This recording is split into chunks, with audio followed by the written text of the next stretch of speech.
Добро пожаловать на наши рок-посевы. Новгородцев стал первым диск-жокеем в истории радиовещания на территории Советского Союза. А с конца 70-х годов его голос прорывался к советским слушателям из Лондона. Кавалер ордена Британской империи, легендарный радиоведущий Seva Novgorodsev. Не пропустите уникальную встречу с легендой. Seva Novgorodsev, город Лондон, BBC.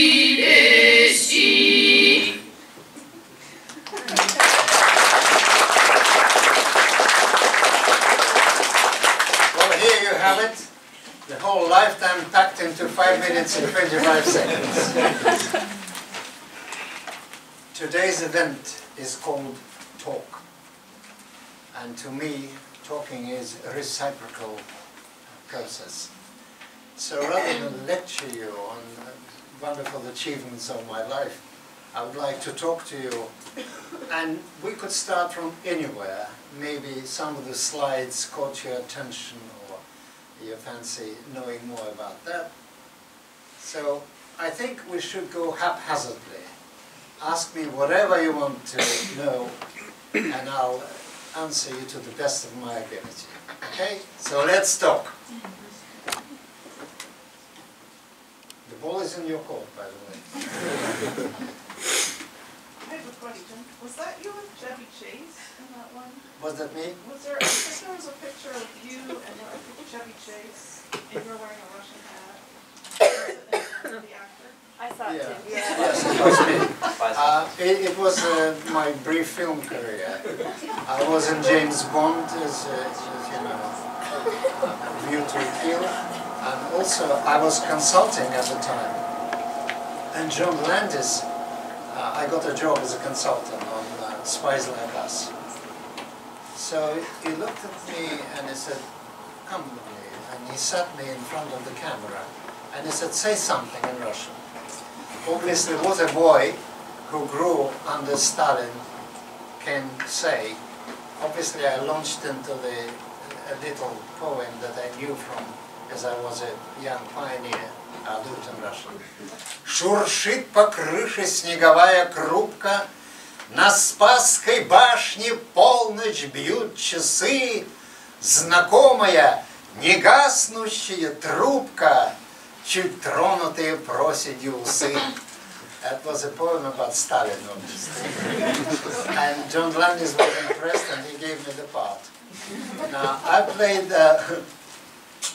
Turkmenian border guard. Now, John Landis is the kind of director who likes to put in-jokes into his films. And the in-joke here was that he took a very well-known public figure from the realm of radio and paired me with Costa Gavras, who is a French Yugoslav progressive filmmaker of very liberal left-of-center persuasions. And he was looking for some finance for his film, and John Landis said, okay, you play a Turkmenian bodyguard for me, and I'll get you the money. So the in-joke was the two separate people, well-known in their own fields, came together on a film set to play some silly, silly parts. John Landis, I will have you know, is a director who is not afraid of taking risks, very often at the expense of the actors who take part in the film. In my case, it was, we were filming in Norway, and obviously you Americans were firing at us to those characters. Now, the health and safety rule is that you build everything that looks wooden or out of the cheap plastic or some light plastics, and then paint it accordingly. So when the bullets blow, and the technology is well known, they put the charges in there, cover it with paint, and then the electrician goes with the wire under, and they go chick, chick, chick, chick, chick, chick, chick, chick. But in our case, the wooden pillar was real wood. It was a Norwegian pine. So it blew up and went flying all over the place and pierced my upper lip here. Luckily it was not the eye. Now, if we were filming in America or in Britain, it would have been A&R, you know, would send me to the hospital maybe for a day or two or maybe more. But luckily we were in Norway, and so the Norwegian doctor came up to me and made me a huge ball of ice and snow, and he said, keep it against your lip and you'll be all right. And in 40 minutes we continued on filming with no adverse effects at all. So that's, and then there's a good story about me doing the James Bond.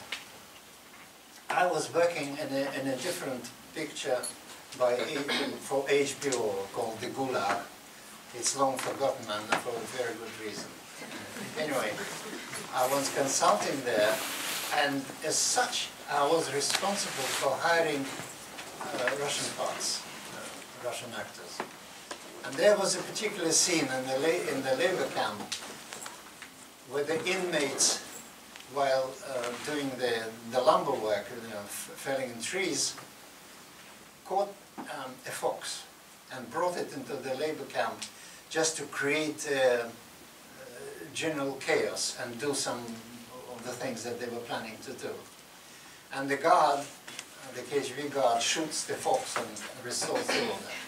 Now, for that part, I cast acquaintance of mine, Volodya, with a face 9 by 12, you know, proper Russian guard. But the bastard got drunk on the day. He didn't turn up on the set. And so the director said, you cast him, and I said, yes. Well, I said, get dressed in a uniform and go on the set. And I was so angry with Volodya, so I channeled my anger into that part, and I shot the Volodya first. And I said, wow, man, you were mean, you know, very convincing. And we had the first assistant who was going to be on a Bond film. Now, the first assistant, I will let you know, is the one who choreographs everything that's in the frame. Like extras walking in and out, or cars going in and moving out as well. So, when they needed a helicopter pilot, the Scottish chap says, oh, we have this, he'll do your part, no problem. So, and he said, it's £300 a day, would you agree? And I said, yes, why not? So by the time I turned up on the set, the helicopter in a model form, about 4 foot in diameter, has been shot down and blown up. So it was just a case of killing me now. And James Bond kills us by shooting a pink-colored rocket straight into the helicopter. Now, when I turned up on the set, there was just nothing, and film sets are normally very sort of dirty places, full of cigarette stubs and dust and whatnot. So there was a helicopter cabin built out of plywood and painted military green. And there was a Polish chap pretending to be Russian, because the Poles always put in their CVs that they speak fluent language. And me, obviously for a speaking part. And they said, action! And I said, excuse me, what action? What do I do? And the director says, well, you're looking down and James Bond can't see him and blah, blah. Say something. So I looked out from that plywood helicopter onto the imaginary ice formations of Iceland, and I said to the Pole, "Попробуй тут, найди кого-нибудь. Just try and find somebody in here." Now, we spool forward for 15 years. I married Olga in '99, and for the wedding, she had her 2 daughters. And the younger one was 15 then. And she needed her mother so much, and under the British law, if she was under 16, she could stay with her mother. So she stayed with us for the next 15 or so years. And we lived then in a huge former military hospital built during the Crimean War, which is when the Russians were shooting at the English.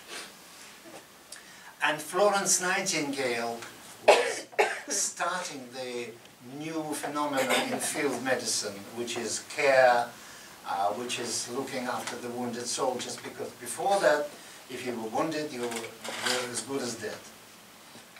And so there was this lady with the lamp, and Lord Herbert, who was Minister of War in Britain then, found the finance to build a hospital, which is still standing, but it's no longer a hospital. It was turned into flats in the 70s.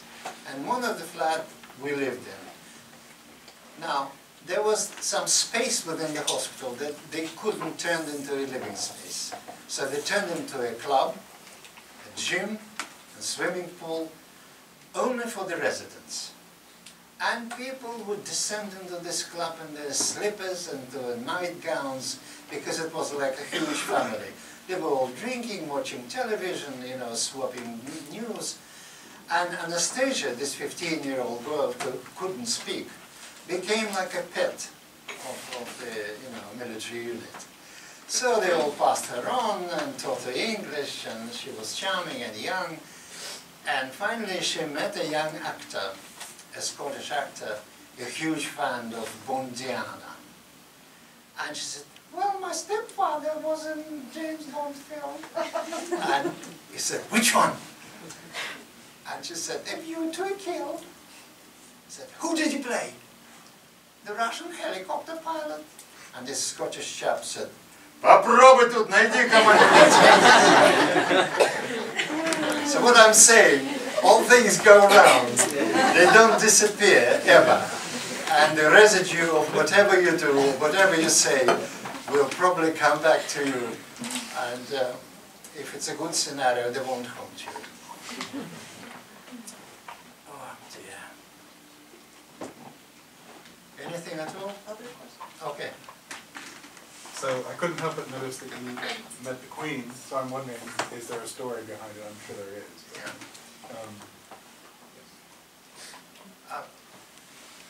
In England, as you know, they deliver the mail just by pushing it through the door. There's a little slot and it all falls down. And in the morning I used to come down and in my dressing gown and sort out the mail and see who was. So I got this letter with strange sort of printouts of crown in red and some imperial lettering. I don't know.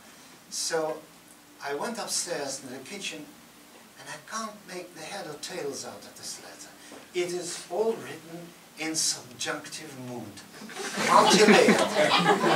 Would you, if we would nominate you, in case you should win the nomination, would accept what is implied in the letter? I later understood what they meant, because in the liberal intelligentsia, people like directors or big actors, see the greatest honor not in accepting the Queen's commission, but refusing it. Because that, you said, you know, they tried to give me the ladyship or lordship. I said no.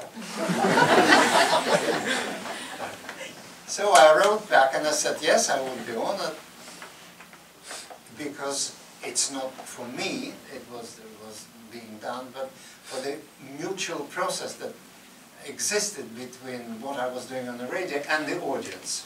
Because the audience was at times huge. I didn't know how big it was, but English papers estimated it at 25 million at some point, and I used to joke that it was in the papers, it must be true.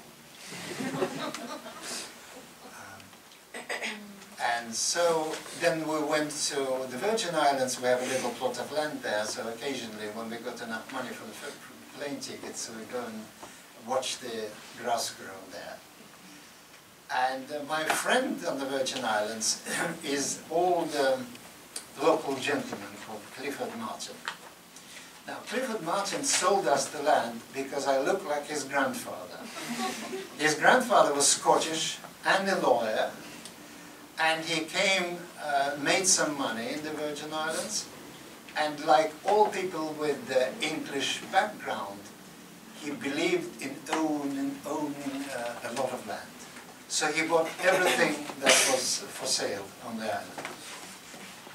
And then, when Clifford was young, he was telling him, you know, grandson, I can't leave you any money, but I leave you all the land you can see around you.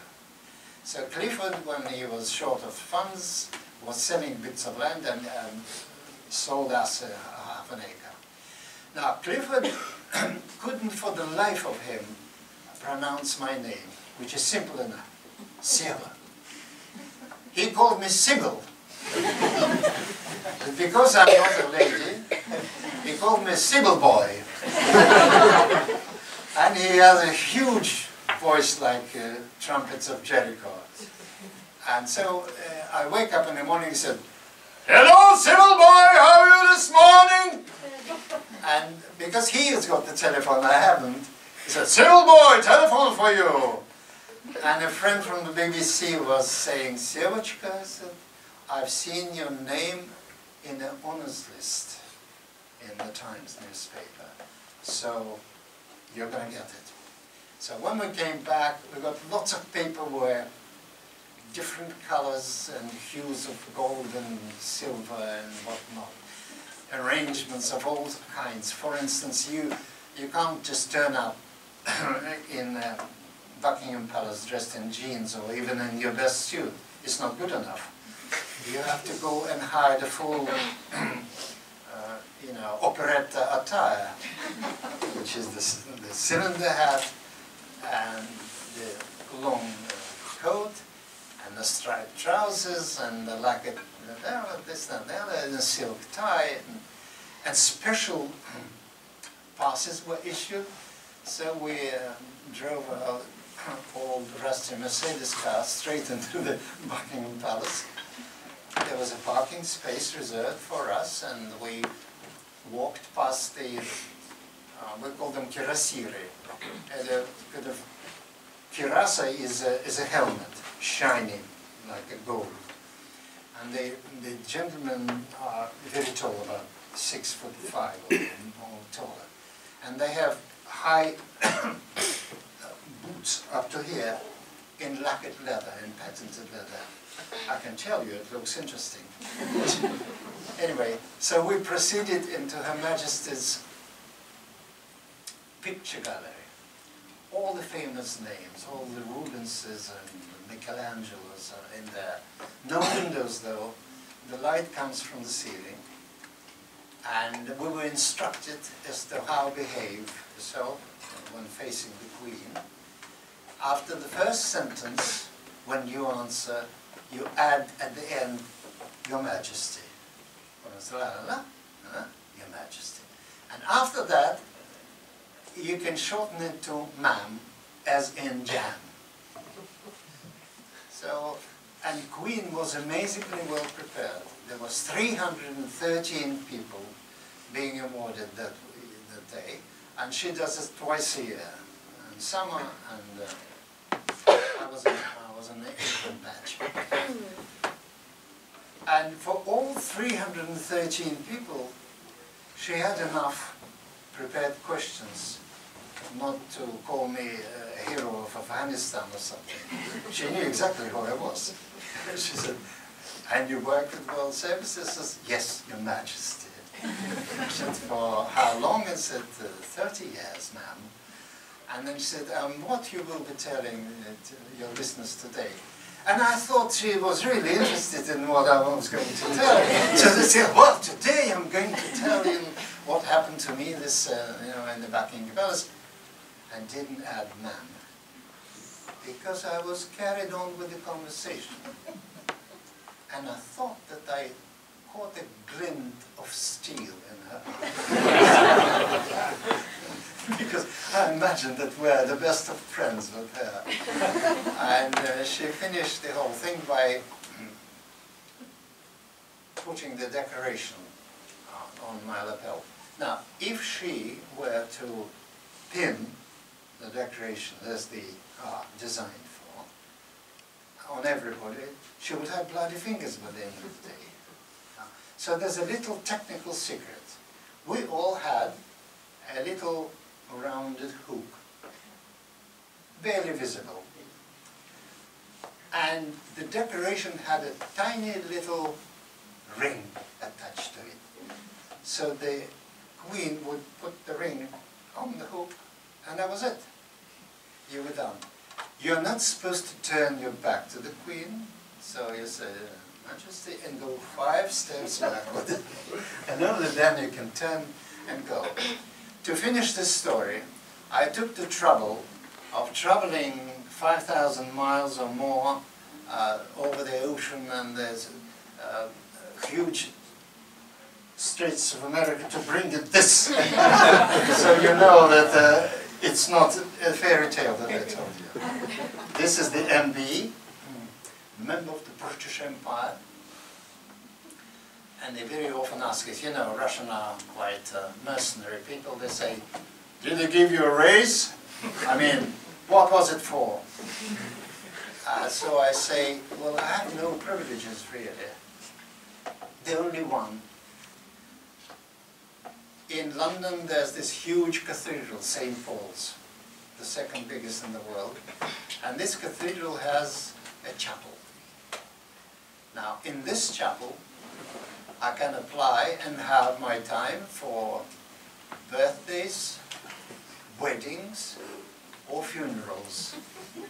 Well, I haven't claimed any one of them yet. So that's the story of the decoration. I don't show it often, but on special occasions like this, you understand me, I simply had to. Otherwise, your trip to this auditorium will be nearly wasted. Okay. I would like to know when you left the Soviet Union and under what circumstances, please. Right, okay. I have a gulp of water here.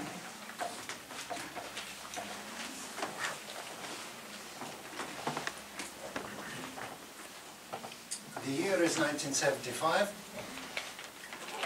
I had my musical career at the end. First, I was playing in an American-style big swing band. We were playing all the music that you know very well. But then the constraints of the political pressure on us were such that we had to compromise. Had to take in Soviet-style singers who were, "Yeah, dance, you naughty boy," you know, this kind of stuff. And when the volume of compromise was such that no jazz was left at all, I left the band and went with the newly emerging pop bands. They were all failed jazzmen, so I knew them. They took guitars and finally they were working for some concert agency in the Far East because it was, you know, lax control and they could make a lot of money by playing 3 shows a day or even more. But they wanted to work in Moscow for Central Agency. And they invited me to be a band leader, not because I knew more about music, but because I knew what we call the theatrical intrigue. I knew how to pull the strings, because my jazz band leader, Joseph Weinstein, was absolute master of it. So I learned a few tricks from him. So I managed to bring them over to Moscow, and we worked there for a couple of years, but it was the most disastrous 2 years in my life. Why? To be able to wear our hair long, the boys invented this kind of fable story, that they are young blades from the days, you know, of the yore, Добрые молодцы. And they would find old forgotten Russian songs and arrange them beautifully for the guitars. And that was our first set. And then second set we played something different, allowable. But in Russia you have to pass on the artistic committee, Khudsovet. Otherwise they won't write out you the documents for the road. Now it so happened that Russian folk mafia, Zyrikina and all this kind of folk singers, felt threatened by our presence. Because here are the boys singing Russian folk music and getting huge audiences. Now the audiences obviously were coming not to hear the folk music, but because it's a new genre, because there are guitars, because it's all exciting, it's a pop, it's a new emerging thing. And so they started crush us at the artistic committees. So the year 1971 I spent in trying to pass the artistic committee 11 times. All my grey hair comes from there. So you come on stage and this party faces looking at you like ready to devour you or cut your head off. And you go, "Детстве помню." Awful. And without their approval we couldn't work. So they would send us onto the illicit bits of travel, you know, by direct connection and that. So in the end I decided to leave it. And the deciding part in that was that fasting for health was popular among musicians. And so I fasted for 3 days, then for 7, and then for 21. Now on the 16th day, the universe opened its wisdom for me. When the flesh is mortified, the spirit soars. And I thought, what the hell are you doing here? With your saxophone going, da, da, da, da, da, da. So I left them and went back home to Leningrad, to the flat which I shared with my wife, whom I divorced by then. So we were separate entities, and she very much wanted to emigrate, but she had no hope in hell. She was a Russian Tatar, Muslim girl. Through university, all kind of civilized French language, etc. And I'm half Jewish on my father's side. So we theoretically could emigrate to Israel then, because there was Jackson-Vanik, motion in the Congress, and the Soviets had to let the Jews out, otherwise they wouldn't get any grain from America. So that was the deal. Now, I was a cultural patriot. I didn't want to leave. And Gala, which was my wife's name, she worked for the Leningrad Airport International Division with the French. Now, every Soviet organization had a resident KGB officer. It was a must. He was looking at the personnel, but they had nothing to do. So they were inventing all sorts of schemes, pushing people, loggerheads or scheming something. So Gale, and Gale, the KGB officer didn't like Gale much because she was elegant. She had some foreign students as friends. They were bringing her some fashionable clothes. He didn't like it a bit, because if something happens on your watch, you are to blame. So they'd rather have nothing of that.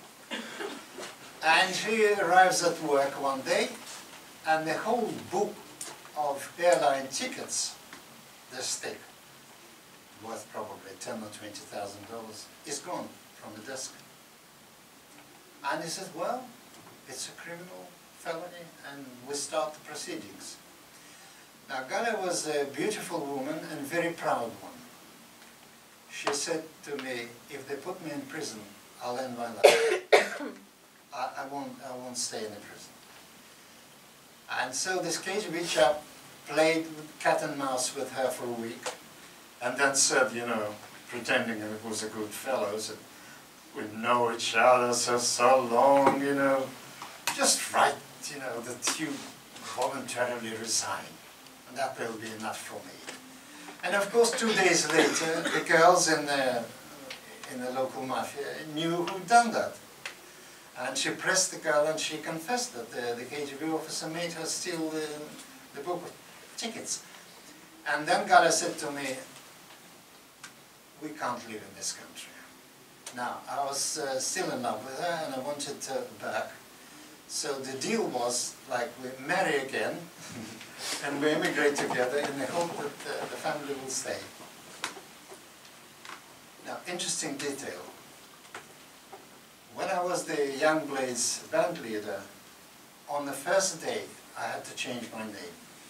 Imagine, the concert ending and I announce everybody, bass guitar, this is Antipin, guitar is Samwigan. And then the drummer announces me. And the leader of the Young Blades, Seva Novgorodsev. Now, in an anti-Semitic country like Russia, there was like a ripple going across the audience. And I realized that it is tactless. Because in the old Russia, which we are representing, there were no Levensteins. Yeah, different country, like 300 years ago. So I became Novgorodsev, and that is my public name now for nearly 50 years. But as the band became popular, we were invited to television shows and radios, and you cannot enter a television station unless you have a pass and it matches your passport. Now, I come with one name and the pass is for another. So my policy then was to blend, to become invisible, and somehow stay, for the rest of my life. So I officially changed the name, I became Seva Novgorodsev. Paragraph 5 is luckily in my passport as Russian, so that's it. And I grew a mustache to look like a chap from Georgia rather than a Jew. And Gala said, we have to leave. Okay. Our friends organized an invitation from Israel. It was obviously for the family of Levensteins. And I'm Novgorodsev. So I had a cunning plan. I marry Gala and take her name. So we come to the public office and I said, well, I want to marry this young woman and take her name. It is not against the Soviet law, is it? They said no. But then they did their paperwork and I said, well, you were divorced from this gentleman. I said, yes. So you must get your maiden name first, Burkhanova, which is a Tatar name. And he says to me, and then you can take the name and become Burkhanov. Now, the piquancy of the moment that anybody who got invitations from Israel was immediately under the searchlight of the KGB. And the unwritten instruction was, if you could put them away in prison, do it. I mean, if some small misdemeanors or a little speculation on the side or whatever.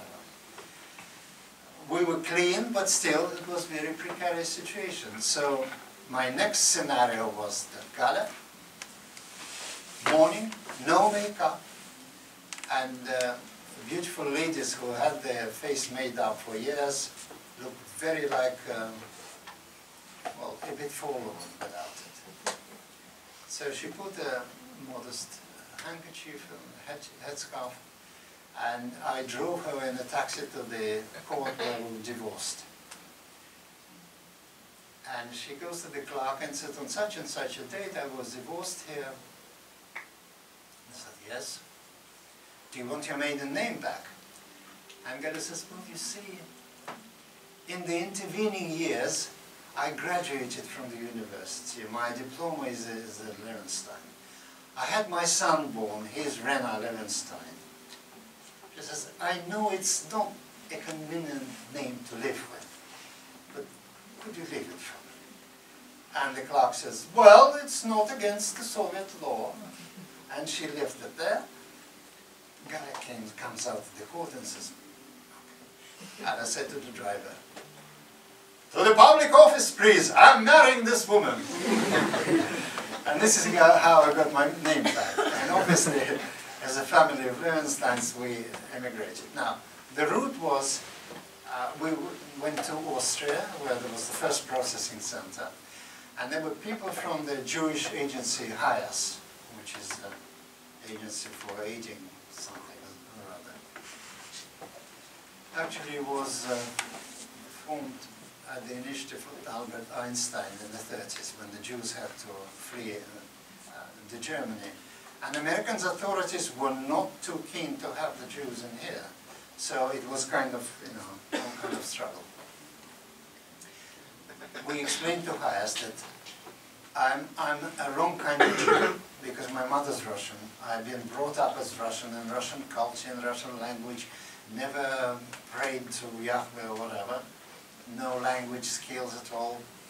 And the Jews recognized Jewishness through the mother's line. So I was not. And then I have this wife who is a Muslim, is a Tatar, and a son who is half Tatar.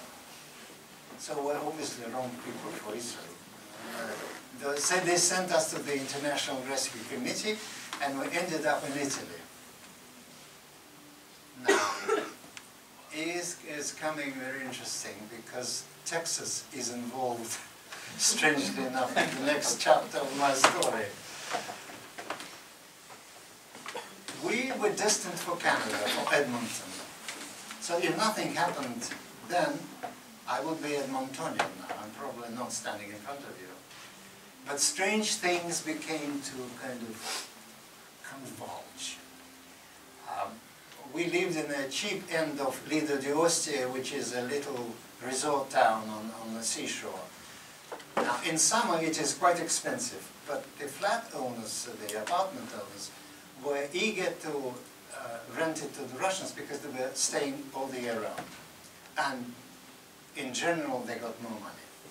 So we have this tiny little flat with an Italian-style patio, 6 by 6 meters, which is 18 by 18 feet in your measurements. And I played football with my 8-year-old son, and suddenly there comes a gentleman with a beautiful sun-tanned face. He just off the skiing holiday. He came to see his mother, and his mother, strangely enough, lives in the same house with us. She was on the way to America to her elder son. And he was a jazz aficionado, and he knew me as a jazz musician. So he comes in and says, "Seva, what are you doing here?" And I said, "Well, like everybody else, I'm waiting for my papers and go to Canada." He said, "Why don't you join us?" And I said, "Who you?" He said, "Us at the BBC." I was always a little bit, you know, away from the politics because we as jazz musicians thought it as something below us, you know, not quite the thing to do. I was never interested in it and never involved in it in any way. And Galia, God bless her cotton socks, she said, "Come on, go, off you go, you know, pass the test and do the rest of it." So I went to Rome, and I did translations, and I read something on the microphone, and I've written a piece. I remember I watched Polanski's Chinatown 2 days previously. So I written a little essay. It was nothing special, but I passed. Then came the editor from the BBC, had the interview with me. I spoke decent English, he was impressed enough. And then they sent my papers to you know where. Because at that time, they were still checking as who is coming to work for the BBC. I was clean, I was not a member of the party, I was not in the KGB archives, etc. So they passed me. And finally, from England arrived a beautiful piece of paper called the work contract. It's a BBC.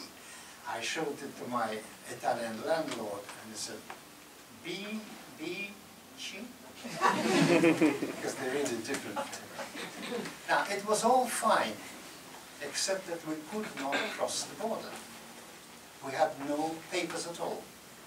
Because the Russians let us out of the country, first stripping us of the citizenship, and made us to pay 500 smakas for everyone for losing the citizenship.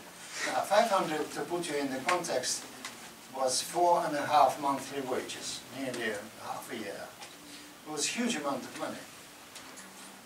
And which made me think that every Soviet citizen who carries his passport in his pocket carries minus 500 snackers there. It has a negative value. And I said, what do we do? I said, well, we go to the police department, the Questura in Rome. Now, Questura comes from the word quest, or questa. This is an institution which existed in ancient Rome. They were the kind of the criminal investigators of the ancient times. Initially there were two, then Julius Caesar brought them up to 40, he liked his bureaucracy. And by the time I entered Questura, it was a huge building with thick, 12-foot thick walls, with armed guards and everything, which took this whole block in Rome. And well, you go in, you wait in the queue for about 4 hours, and then your turn comes up. And there was this clerk who was filling in the papers. And said name, nome, cognome, and then said adesso, adesso. Now, we lived in Ostia on a street which named after the Italian Arctic country. He did some Arctic explorations. His name is Umberto Cani. Umberto Cani, 21, 21. So I said,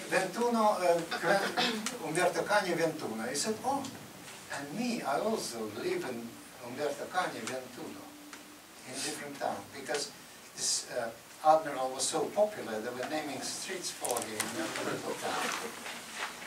And then he says, children, figli, and said, si, figlio Renato.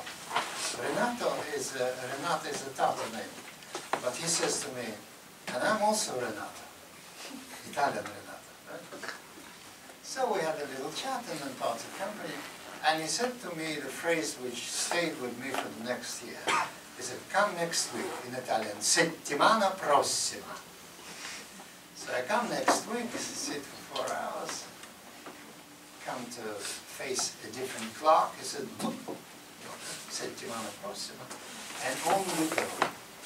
And I felt that it would go forever, and I would never leave Italy unless something miraculous happens. So here comes the Texan gentleman. I was sitting in a queue reading, as usual, some English pocket-sized books to kill time. And somebody says, oh, you speak English, blah, blah, and then we started talking. He was Texan, evangelical priest, working with Vatican Film Commission. There are some strange things like that. And he said, you know, Seva, I have 5 films, science pop, obviously, leaning towards religion, that are already dubbed in Russian. Let's show them to your compatriots. And so we started this hopeless thing. One thing was very tempting for the Russians. Joel was his name. After a little sermon, he would give out free Bibles. Now, free Bible, the Bible on the Russian black market in 1976 was costing about 150 rubles. It was the most expensive book because religion was outlawed and people were thirsting for that kind of knowledge.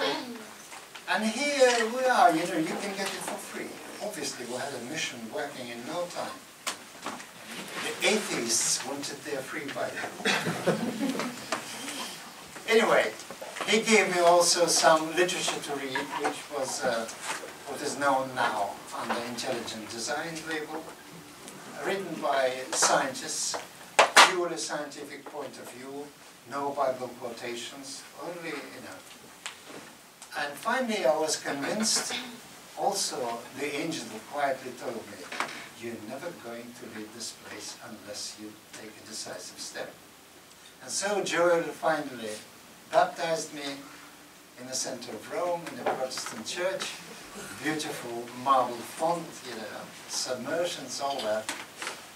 And next Wednesday, as usual, I go to Questura, nearly a year has passed. After 4 hours, I find myself facing the same clerk who filled my papers a year ago. And he doesn't recognize me, and he says, well, settimana prossima. And then, thinking a little bit, says, aspetta, I said, wait a little. Vi ho un verticani 21. I said, sì. Figlio Renato. I said, sì. Porca Madonna. And he opened the drawer, and I swear there was nothing in it except my file. And so he wrote on it, urgente, and then 10 days later we left for London. Now this is not the end of the celestial humour. I didn't know what I was going to be on radio. And only looking at the old Italian photographs, I was driving a Volkswagen Beetle, bought of a Dutch student in Piazza di Spagna for $170. Anyway, the Dutch plates go 2 figures and then 2 letters in the middle. And looking very intently through the magnifying glass, I saw these 2 letters. They were DJ. So I had to take my job very seriously indeed.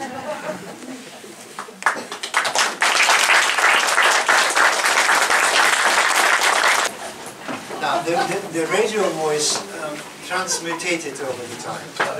When I joined the BBC, I had to remember the background of the Soviet radio.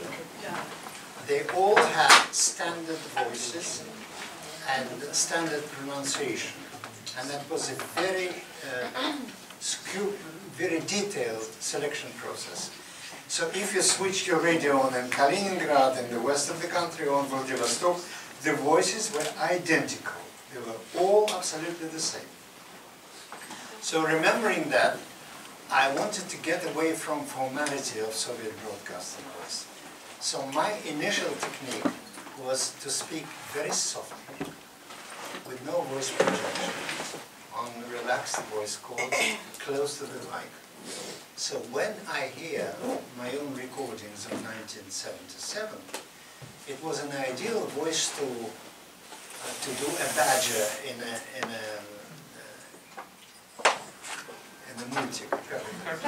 a cartoon, yes. A badger's voice from country.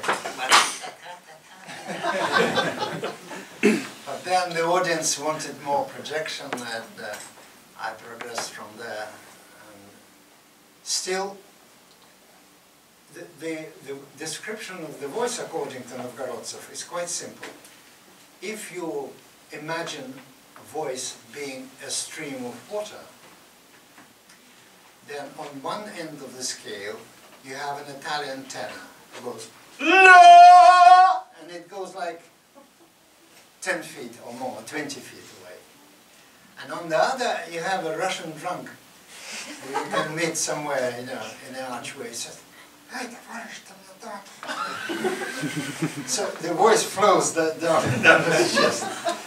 So my general rule of thumb was to project the voice at least a foot or foot and a half, not further, because otherwise you become artificial and not really talking to people, but rather listening to yourself.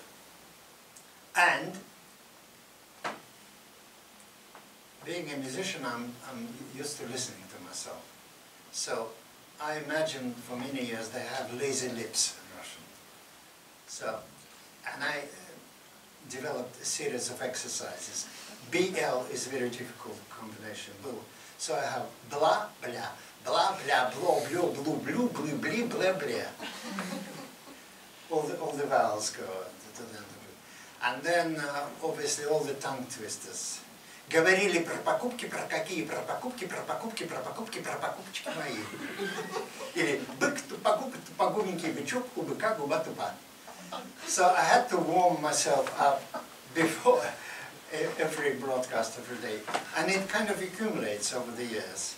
So in the end, people started accusing me of over-pronunciation in Russian. But in my book, over-pronunciation is better than under-pronunciation. When I joined the BBC, the best voices for the radio were shrill ladies' voices. Because they went through the jamming. You couldn't jam those voices, as we all know. And suave male baritones were jammed like that. You couldn't hear a thing. But once the Soviet Union stopped jamming us, the whole kind of aesthetic values came back. So I must say, as a radio person, that America is the land of the best radio voices. I'm not flattering, I really think so. I don't know what is in your education system which makes people to speak clearly, well pronounce all the syllables and etc., and create this male baritone sort of range. First I encountered such a person in Rome. There was a local English-speaking radio, and there was a fellow who wrote an article about me and invited me for an interview. It was a symphony of radio sound. He was rolling me into his baritonal, velvety kind of stuff. And I thought, bloody hell, that's... especially because modern Russia is, has very poor vocal culture on the radio. A lot of people with good ideas, good education, liberal values, etc., but not very good in speech department. They're humming and ahhing, and the voices don't sound nice, etc. I always said very cruelly that Russian dissidents have terrible table manners. And unfortunately it's true, and it shows itself on the radio. But where would you put Vladimir Posner's voice there? Because he's part American, part Russian, part French. He's a political chameleon. Posner is a son of a prominent communist, and he was born in Paris. He speaks fluent French. Then he was, I think, educated in the States, so he has a beautiful American. And then, as he worked as a professional for the Russians, his Russian is pretty good. But I don't blame him for lack of moral scruples. Anyone who works in this system will bend to it. It's impossible otherwise. But I remember him doing the telebridges when he was representing Russia in the most beautiful way. And I suppose that years working for the powers that be gained him certain kudos. He is part of the system. So he is not accepted by the modern liberals at all. He is seen as part of the Putin cronies, but he is undoubtedly a professional. I had a meeting with him in London. He interviewed me, but I knew from the start this interview wouldn't go anywhere, because it didn't quite fit their criteria of being on the government television channel. So much the better, Keep your clothes clean. But what about his voice? Because he is American. Right. That was the question. Yeah, I mean, if you hear him speak French, he probably will be French. Now, ladies and gentlemen, the beauty of foreign language is that when you master it, you can be a different person. Because you obviously involve not just the sound of the language, but the idioms and what is behind the idioms and the way people behave and present themselves, etc. So it's a kind of liberating experience, well, I found anyway. Seva Novgorodsev in Russian is quite a different person. I'm sort of wondering about, because you were saying about the sort of vocal culture, and one of the things that I've noticed, if you listen to, you watch Russian news programs, is that people really do make an attempt to talk really fast, and it's kind of, and they sort of mush the words together. And I wonder if is that what you're talking about when you say that there's a sort of poor? Yeah. I mean, is it just that it's kind of rushed speech, or is it something Well, else? in English, as I noticed, the meaning comes at the very end of the word, so you have to finish the words. Otherwise, In Russian, you start the word, and that's enough. No, sure, Russia. It's all quite clear. And that's the basic linguistical difference, because you don't have to finish. Also, I was a language coach on many, many pictures. And I was trying to explain that Russian-sounding speech is not pushing your R's, you know. I roll it, roll it, roll it. It's not Russian. Russian is speaking with the back of your throat and using all the resonators in the mouth. Like the most classical Russian accent was with ballerina Natalia Makarova. She used to say, Russian body! And that's how you use, because Russian could be formed with vowels only. If you master that open sound, which fills your head, you're halfway. Because the English is all forward, and to a certain degree an American. Because you have to all the consonants and the R's, you know, here. But Russian. I remember asking a Russian businessman something, and he said,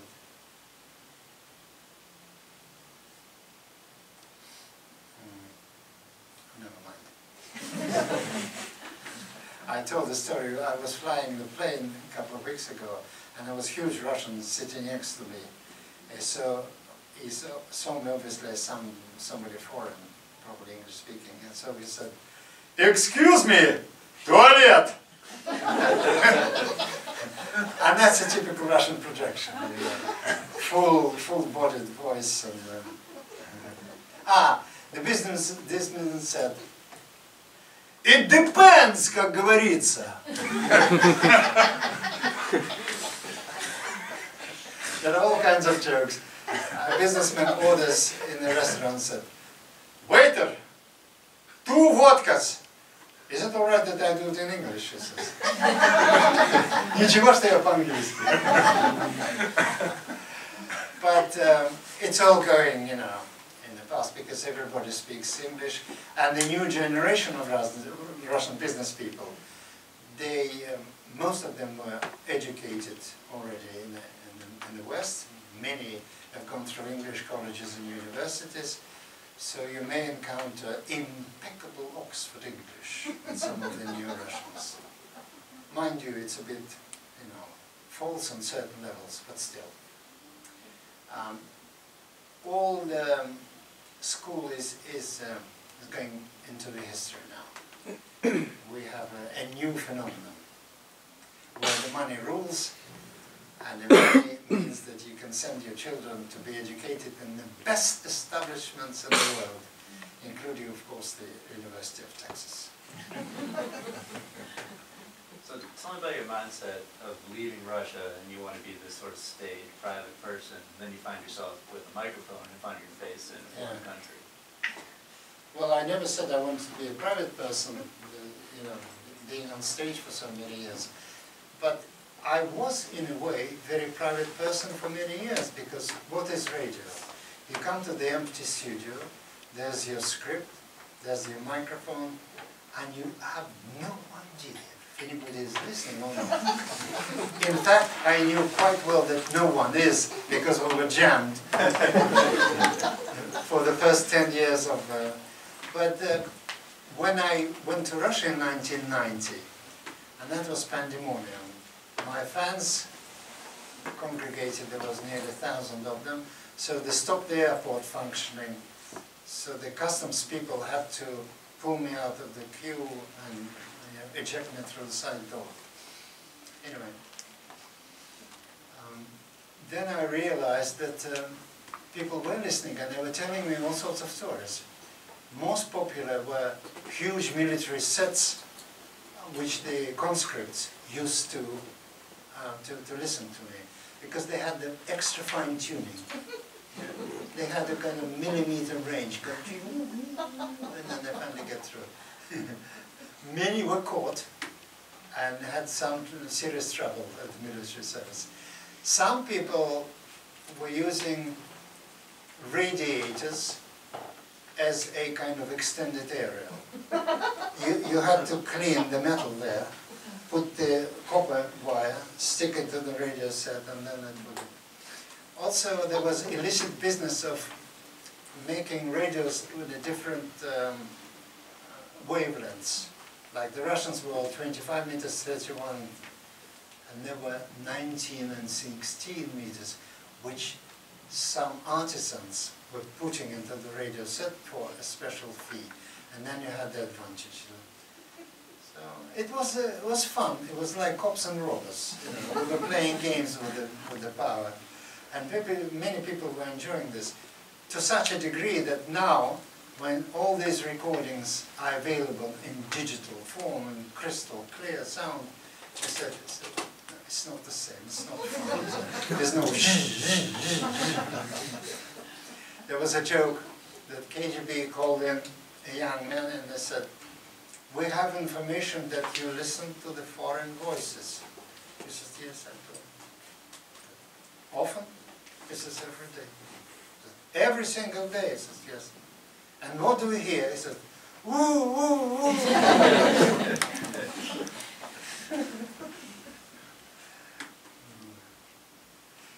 Yeah, okay. So I know you would read your fan mail on air. How did it take you a long time to pick which letters to read on air, or did you have a system by which you went by? Well, letters is a separate topic. First letters started arriving via third countries. For instance, they would give a Cuban student or Albanian military, etc. And they would send it from their countries, because at every central post station there was a so-called illustration team, which is the KGB, well, low-ranking. And I never seen it actually myself, but I heard many stories from veritable sources. They had a huge boiling water closed tank which built up the steam inside, and they had sort of enema type rubber hoses going into different directions, and they would go then open the letter, steam it up, open the letter, and see if it could be sent forward or thrown in a bin, or maybe sent to the investigators and whatnot. Some people actually got in prison for that. And when I came to Kiev in summer 1990, there was a gentleman who said, you know, I spent a year in prison, and I started to profusely, you know, saying I'm sorry. And he said, don't be. He said, in 10 days I'm off to the States, and they gave me the preference visa because I suffered listening to the BBC. So all kinds of stories. Anyway, after that, when Ronald Reagan was in power, you Americans invented or established some крылатые ракеты. What are they? Tomahawk? Tomahawks, probably. Cruise missiles. Cruise missiles, yes. The Russians didn't have them, and the authorities were very nervous. So they, the stratagem was to publish an open letter to President Reagan. It was printed in a kind of handwritten form. Dear Mr. President, we are progressive youth, we are against the war, blah, blah, blah. Please remove the cruise missiles. Now, there was a 14-year-old chap who lived in the Leningrad Oblast, and he quickly, you know, cottoned it. So he wrote me a letter, said, Dear Mr. President, and then in the same handwriting, which he mastered, he said, Привет, Seva! Времени мало, there's no time. Шутить не будем, давай. And of course, he was psychologically absolutely spot on, because the illustration team didn't see any difference. It was all the same, dear Mr. President, so they passed it through. And so I got a lot of letters like that after that. There was a letter thrown off the Soviet ship in the English Channel, in a bottle. Now, it arrived by the shore, And I said, I remember what I said on there, and I said, I have no idea when it was written, but because it's written in such harsh political language, it's probably after the 1917. Now, it was some sort of sailor, poor chap, and he didn't know my address or where to write to, so he said, scribbled, BBC Seva Novgorodsev. And the Royal Mail, God bless them, they took the trouble to investigate. They rang the BBC, and the BBC, of course, a huge corporation, 40,000 people, 4 television channels, 6 radio stations. So they said, it's probably the World Service. So they rang the World Service, and they said, well, it's probably the Russians, isn't it? And so it came to me. To end long story short, I received more and more letters. They were influencing me, and we did the special letter programs for many years. And the best ones are still with me in my files at home. But there were letters that didn't make it on air. So I piled them up and put them in boxes and bags and changing families and addresses and whatnot, but I couldn't throw them away, see? And they were collecting dust for years and years. And finally, in 2014, there was an interest from the American Hoover Institute Library. And I managed to send them all there. 120 kilos, which you count it in pounds, 250 pounds of paper. And I say proudly today that our correspondence takes 6 meters, 34 centimeters of shelf space in the Hoover Institute archive, which is nearly 20 feet. It's quite a lot. So this story is very popular with the Russian audiences because I say to them, you know, you were scribbling your letters on those pieces of paper from the exercise books. And I said, some 200 or 300 years later, someone will write a PhD thesis based on your letters. And I say, oh! By any chance did you visit the American exhibit at Sokonika Park in 1972, Исследование разработки США? And it was also in Tbilisi that year and also in Volgograd? Well, 72 I was still not in the political process. But if you want American stories, I have plenty of them. I was a saxophone player in the 60s, and I desperately needed a particular mouthpiece. It was Otto Link, number 5 with a star. John Coltrane played number 4, then he switched on to number 6, and all the Stanley Tarantines and the rest of them are my ideals were playing. Where the hell do you get it in Russia? In America it was costing a lot of money, $60, because it's a special kind of bronze, normally reserved for making bells, bell bronze, gilded and precise work. So I couldn't possibly go through the black market routes. I had no talent for that. So I went to the Intourist, passed the entry exams, and they used to take even dubious personalities like myself because in summer they had a huge influx of tourists, 1 million a year. So they could use anybody. So I was enrolled in a full course of guides translators. Spent the whole winter studying past 13 exams. It's the full tour of Leningrad, 4 hours, the Hermitage, 4 hours, etc., etc. One of the objects that we studied was the Museum of Atheism, which of course was housed in a Kazansky cathedral. Because they were anti-religious then.